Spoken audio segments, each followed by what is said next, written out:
اس فہرست میں 61 امور شامل ہیں جن پر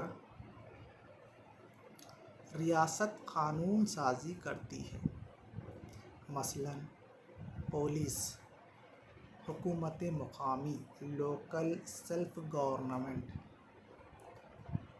صحت وغیرہ۔ دستوری حیثیت سے ریاست ان پر قانون سازی کا اختیار رکھتی ہے۔ اسی طرح سے تیسری فہرست ہے مشترکہ فہرست یا کنکرنٹ لسٹ۔ اس فہرست میں کل 51 امور ہیں۔ یہ امور وہ ہے جن پر مرکز و ریاست دونوں قانون سازی کرتے ہیں، مثلاً فوجداری کے قانون، آئینی قانون constitution law and stamp duty وغیرہ۔ ان امور پر اس جیسے 51 امور پر یہ تمام امور مشترکہ فہرست میں شامل ہیں۔ ان پر قانون سازی کرنے کا اختیار مرکز و ریاست دونوں کو ہے۔ اسی طرح سے ان 3 اموروں میں یا 3 فہرستوں میں کون سی فہرست؟ مرکزی فہرست کے 99 امور، ریاستی فہرست کے 61 امور اور مشترکہ فہرست کے 51 امور کے علاوہ بقیہ اختیارات ریسیڈری پاورز ادر اتھارٹی، بقیہ اختیارات جو ہیں، بقیہ فہرستیں جو ہیں، ان میں شامل نہیں ہونے والے تمام بقیہ اختیارات کس کو حاصل ہوتے ہیں؟ تو دیکھیے بقیہ اختیارات ان سب کے علاوہ، ان سب سے مراد امور جو تیسری فہرست میں تینوں فہرستوں میں شامل نہیں ہیں، مرکزی حکومت کو اختیارات حاصل ہوتے ہیں۔ ہندوستانی دستور وحدانی بنیاد کے ساتھ وفاقی ساخت رکھتی ہے، اس لیے پارلیمنٹ بعض حالات میں ریاستی فہرست میں قانون سازی کرتی ہے۔ یعنی کہ دیکھیے یہاں پر وحدانی خصوصیات کا ورڈ بھی ہندوستانی دستور میں ہے۔ ہندوستان ایک نیم وفاقی خصوصیات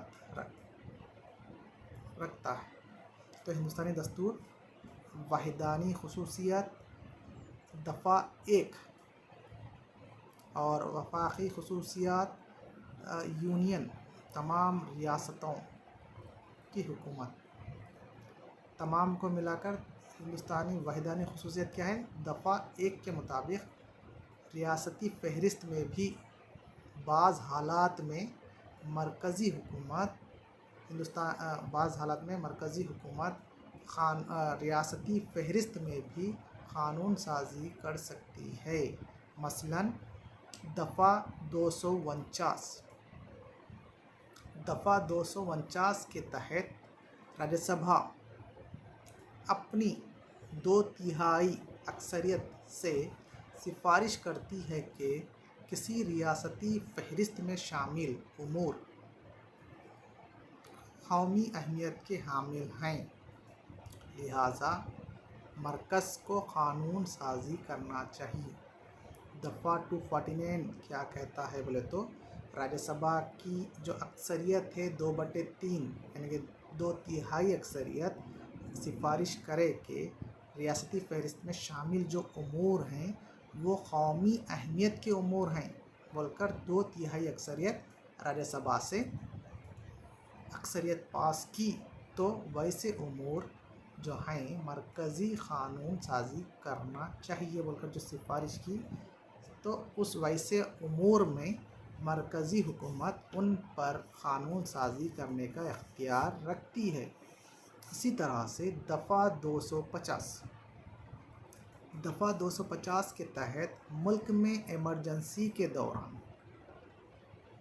ملک میں ایمرجنسی صدر راج ہو سکتا ہے، خاص کر یہ مرکز ریاست تعلقات میں دفعہ 250 کے تحت ملک میں ایمرجنسی جو ریاستوں میں لگائی جاتی ہے اور صدر راج۔ دفعہ 356 تو دیکھیے دفعہ 250 کے تحت ملک میں ایمرجنسی کے دوران مرکزی پارلیمنٹ ریاستی فہرست میں بیان کردہ باتوں پر قانون سازی کی سفارش کرتی ہے۔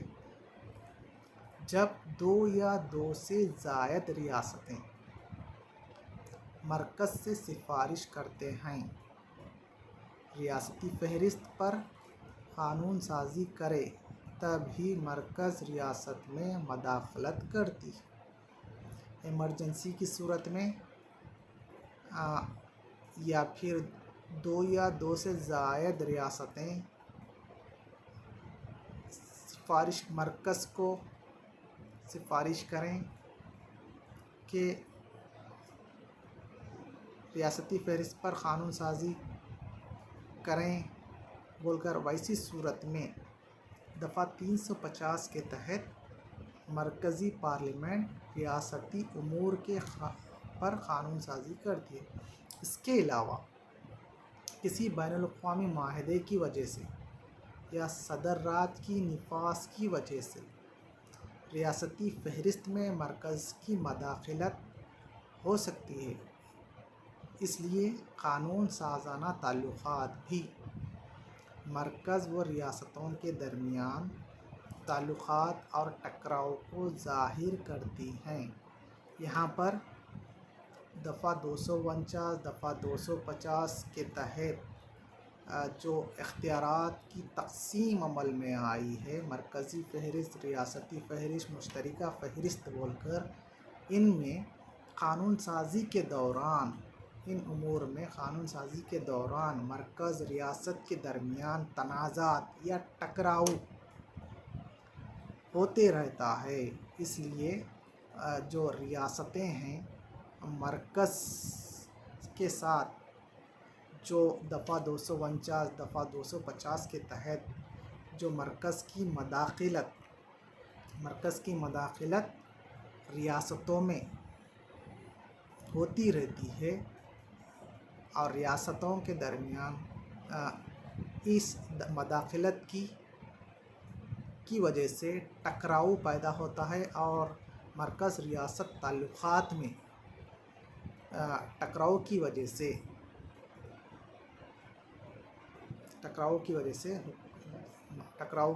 سے جس کی وجہ سے مرکز اور ریاست ایک دوسرے کو تنقید کرتے نظر آتے ہیں۔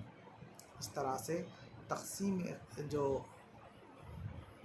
مرکز ریاست تعلقات ہیں وہ 3 فہرستوں کے ساتھ مرکزی فہرست، ریاستی فہرست اور مشترکہ فہرست، اس طرح سے قانون سازانہ تعلقات کو اس طرح سے درجہ بندی کی گئی ہے۔